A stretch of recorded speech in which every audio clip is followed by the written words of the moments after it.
Chapter 53. Liam's POV. For all the hours Angela lay on the hospital bed, I didn't leave her room. Not when the nurses suggested I get some rest. E53.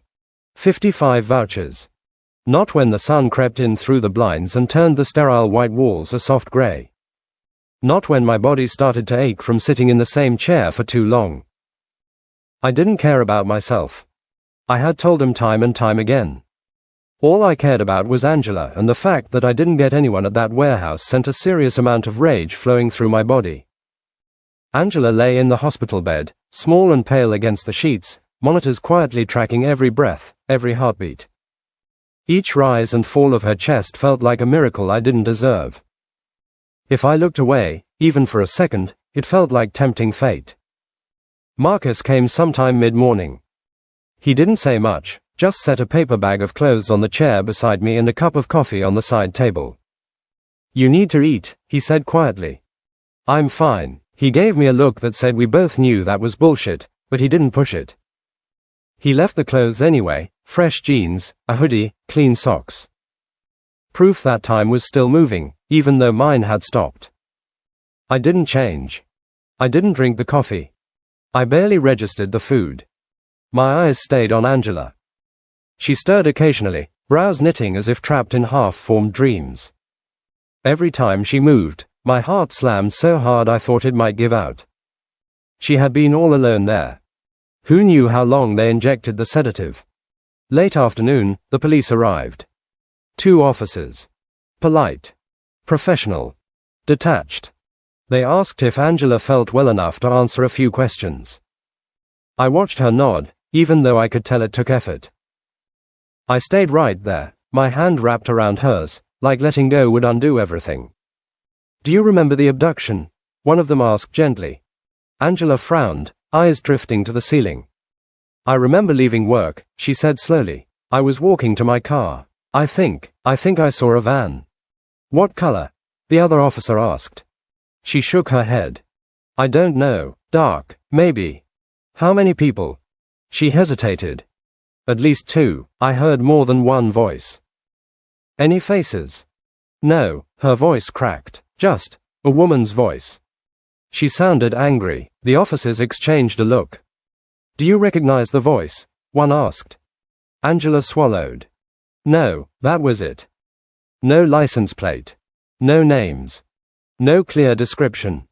I could hear it in their tone as they wrapped up, sympathy edged with resignation.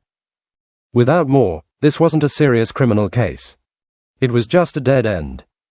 12/12 Monday, January 26, GR. Chapter 53. We needed something more solid. Something that had evidence. 55 vouchers. "We'll follow up," one of them said. "Increase patrols near her workplace and residence." I nodded stiffly, jaw clenched so tight it hurt. After they left, the room felt heavier. Quieter. Like the walls themselves were listening. Angela drifted back to sleep not long after, exhaustion finally pulling her under. I stayed where I was, staring at her, replaying every word. A woman's voice. My phone rang. The sound sliced through the silence like a blade. I looked at the screen and something ugly and violent surged through me as I saw the caller. Ethan. I stepped out into the hallway before answering, my hand shaking with barely restrained fury. "What?" I snapped. "Liam." His voice was frantic. Too loud. Too fast. "Is it true? Is Angela in the hospital?" Someone at work said she. My vision went red. "You have some fucking nerve calling me right now," I said, keeping my voice low only because Angela was 10 feet away behind that door. There was a pause. "What are you talking about?" I just heard she was hurt. I wanted to check on her. Check on her, I laughed harshly. She was kidnapped, Ethan. Drugged. Beaten. Left unconscious in an abandoned warehouse. And you expect me to believe you had nothing to do with it? What? His voice cracked. Kidnapped, Liam, I swear to you, I didn't know. I would never. Save it, I cut in. You've been stalking her. Harassing her at work. Refusing to accept she doesn't want you. This has your desperation written all over it. I'm not capable of kidnapping, he snapped back, anger bleeding through now.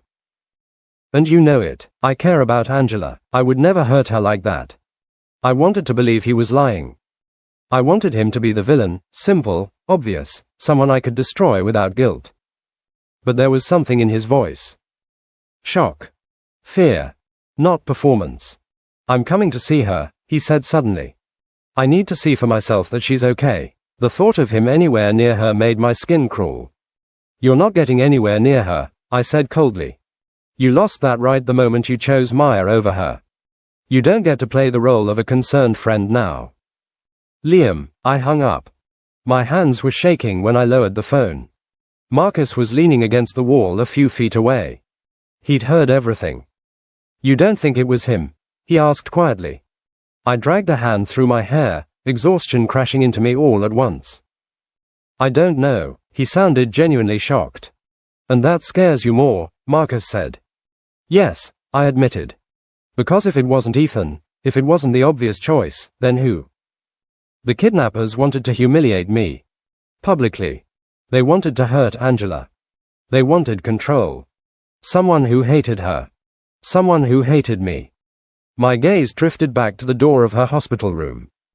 I stepped inside and closed it quietly behind me, moving back to her. 12/12 Monday, January 26 GR. Chapter 53. Bedside.